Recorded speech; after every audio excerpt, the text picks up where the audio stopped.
కాకినాడ జిల్లా సిహెచ్ అగ్రహారంలో 2 ఏళ్ల చిన్నారి జ్ఞానేశ్వరి అదృశ్యం కేసు 5 రోజులుగా పెద్ద మిస్టరీగా మారింది. జూన్ 6వ తేదీన తన పెంపుడు కుక్కతో కలిసి ఇంటి నుంచి బయటకు వెళ్లిన చిన్నారి ఇప్పటి వరకు తిరిగి రాలేదు. అయితే ఆశ్చర్యకరంగా చిన్నారితో పాటు వెళ్లిన పెంపుడు కుక్క మాత్రం ఒంటరిగా ఇంటికి తిరిగి వచ్చింది. గత 5 రోజులుగా పోలీసులు స్థానికులు తీవ్రంగా గాలిస్తున్నప్పటికీ చిన్నారి ఆచూకీ లభించలేదు. దీంతో ఈ కేసులో పోలీసులు ఒక వినూత్న ప్రయోగానికి సిద్ధమయ్యారు. చిన్నారితో పాటు వెళ్లి వచ్చిన పెంపుడు కుక్కకు జీపీఎస్ ట్రాకర్ అమర్చి దాని వెనుక పోలీస్ జాగిలాలను పంపడం ద్వారా ఆధారాలు సేకరించాలని భావిస్తున్నారు. అసలు చిన్నారిని ఎవరైనా కిడ్నాప్ చేశారా లేక అటవీ ప్రాంతంలో వన్యమృగాలు ఏవైనా దాడి చేశాయా అనే కోణంలో పోలీసులు దర్యాప్తు చేస్తున్నారు. ఈ ప్రాంతంలోని సీసీ కెమెరా విజువల్స్ టెక్నాలజీ ఆధారంగా వెతికినా ఎలాంటి క్లూలు దొరకకపోవడంతో కుటుంబ సభ్యులు తీవ్ర ఆందోళనలో ఉన్నారు.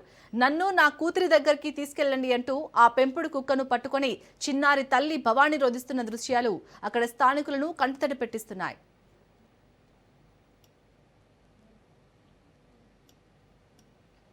ఇక ఇదే అంశానికి సంబంధించి పూర్తి డీటెయిల్స్ ని మా ప్రతినిధి సిద్ధు అందిస్తారు. సిద్ధు, 5 రోజులు అవుతుంది, అయినా కానీ ఆ చిన్నారి జ్ఞానేశ్వరి ఆచూకీ అయితే లభించట్లేదు. పోలీసులు ఇంకా ఎలాంటి సాంకేతిక పరంగా ఎలాంటి క్లూస్తో చిన్నారిని పట్టుకోవడానికి ట్రై చేస్తున్నారు? కాకినాడ జిల్లా సిహెచ్ అగ్రహారం నియోజకవర్గం సిహెచ్ అగ్రహారం మిస్టరీగా మారింది. చిన్నారి మిస్సింగ్ కేసు మిస్టరీగా మారింది. చెప్పదు జూన్ 6వ తారీఖున అయితే పెంపుడు కుక్కతో సహా ఆ యొక్క జహన్వి అయితే మిస్ అయిందని చెప్పొచ్చు. ఇంటికి వచ్చి మళ్ళీ వెనక్కి వచ్చిన పెంపుడు కుక్క అయితే 5 రోజుల పాటు గాలింపు చర్యలు చేపట్టినా కూడా ఇప్పటి వరకు ఆచూకీ అయితే లభించిందని చెప్పొచ్చు. పెంపుడు కుక్క ఏదైతే జీపీఎస్ ట్రాకర్ ఉందో దాన్ని అమర్చి దాని వెనకాల పోలీసులు ఫాలో అవుతున్నారని చెప్పొచ్చు.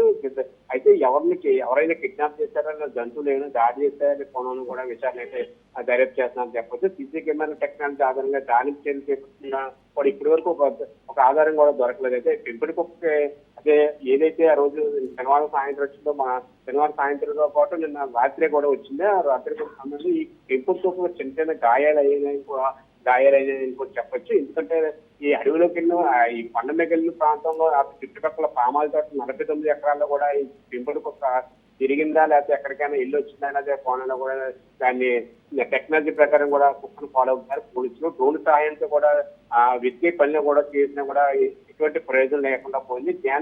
జహన్వి ఎక్కడ ఉన్నదో ఏంటన్నది కూడా ఇప్పటి వరకు ఎవరు కూడా తెలియకుండా పోయింది. దాని కూతుర్ని దగ్గర తీసుకెళ్లాలని అయితే ఒక్కడే ప్రాధాన్యపడుతుంది జహన్వికి వెళ్ళి.